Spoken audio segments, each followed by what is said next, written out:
speakers into how we have, innovative products such as mobile health wallets, micro health insurance, and others to help bolster the efforts that the speakers have been talking about to date to streamline those revenues for female health workers. Thank you. Thank you for the question, and pleasure to be part of this extreme panel. Yes, absolutely. I think a lot has been already said earlier by the other panelists, and I'd just like to amplify a few other data points. With Pakistan, we are talking about a very large population. Some of the recent reports suggest that we are currently numbered, I think, quite high in terms of population figures, 220 million plus. And in terms of our current population, some of the recent reports suggest that 78% of the population still continue to pay for healthcare out of their own pockets. And in terms of numbers, so we have roughly one doctor for nearly 2,000 people. So I think I cannot emphasize much on the critical need to have provision of good healthcare facilities. And I think also Pakistan ranks currently 153rd out of 156 countries on the Global Gender Gap Report of 2021. So I think the right now the challenge is immense. But just to come back to the question, I think yes, where there are challenges, there are opportunities as well. And as representative of the financial industry and as part of the Mobile Microfinance Bank, which is currently leading digital financial services. So some of the statistics which were shared by our fellow member, currently Pakistan, in terms of digital financial access, so 20% of the adult population is considered to be banked.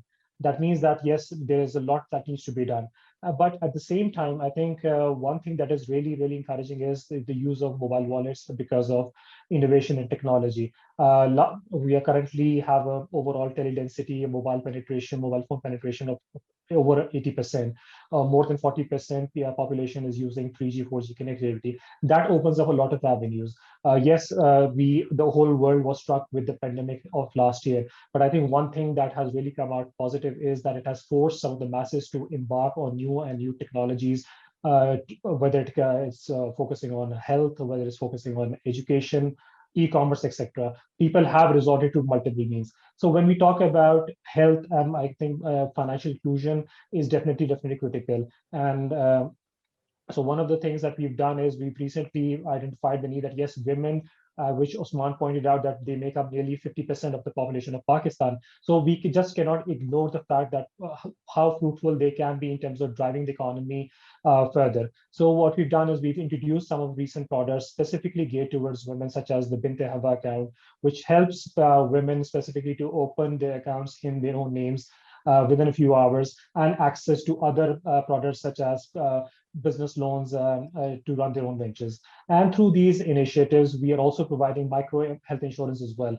because we are aware of the fact that currently in Pakistan, where access to healthcare is a big challenge, we can do something innovative in the same kind of offerings that we're doing in the overall loan portfolio. So we have health insurance, like for example, if somebody pays approximately around $6 per annum, they can easily access health insurance, which covers hospitalization in the amounts of $1,200, $1,300 US. Similarly, if somebody subscribes to the health insurance products, what we do is, if they in event that they are unable to pay because somebody has passed away, unfortunately, so what we will do is we will waive off the entire liability, as well as provide coverage for the funeral and the burial costs. So these are some of the initiatives that we are providing through our regular loan portfolios, because we feel that, yes, while there is an opportunity, but at the same time, we can do our kind of work in terms of providing these micro health insurance products.